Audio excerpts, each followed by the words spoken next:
Hi, I just want to talk about my personal journey and how I came across my two favorite guitars that I own.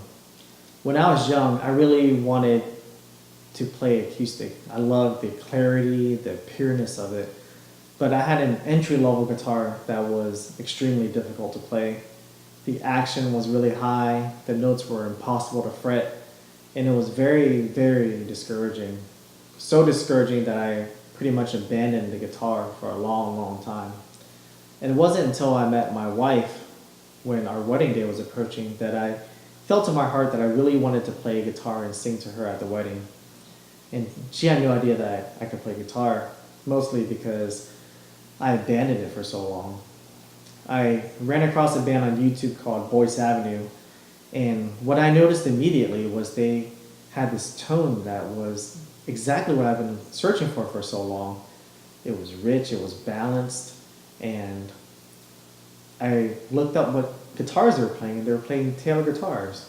I was like, wow, I've never heard of Taylor guitars. So after some research, I bought a Taylor 414 CE to play at the wedding, and I loved it. I'm like, wow, this is going to be the last guitar I ever buy. And, famous last words, right? So my wife ended up buying me a 2011 914 CE, which is right here, and I modified it to have a cedar top. And I felt like this really connected me to Taylor. Bob named these inlays after his wife Cindy, because he made a guitar for his wife as well with these exact inlays. And several years later, my sister, I got her involved in Taylor guitars as well too. She played my guitars and she loved the playability of it, the tone of it. But she felt like it was just a tad too big for her, the Grand Auditorium body. She's a little bit smaller than I am, and we eventually landed on a 412R limited edition, and she loved it. And the first time I played it, I loved it too. And I knew that if I were to add another collection to the stable, it had to be a grand concert body. And it had to be different than the other guitars that I owned.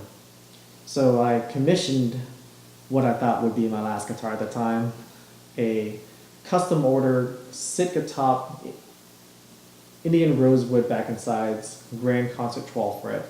And I really wanted this to be a nod to Bob Taylor.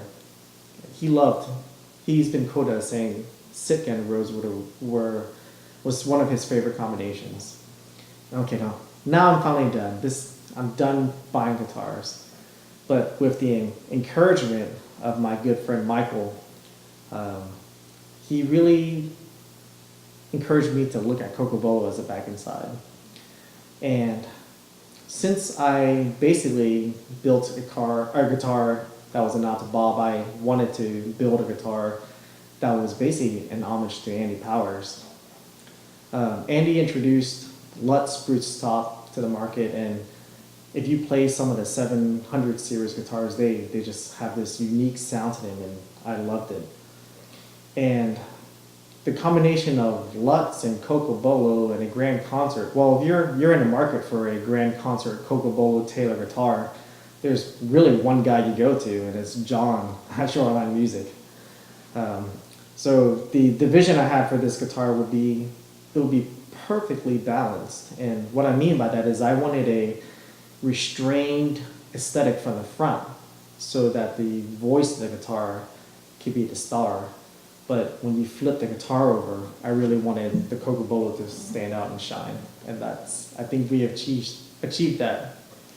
So this guitar and the 914 really round out my collection, and it's everything I could ever ask for. And I really appreciate everything that John's done for me, allowing me to obtain this wonderful guitar. And just want to say thanks, John. Peace out.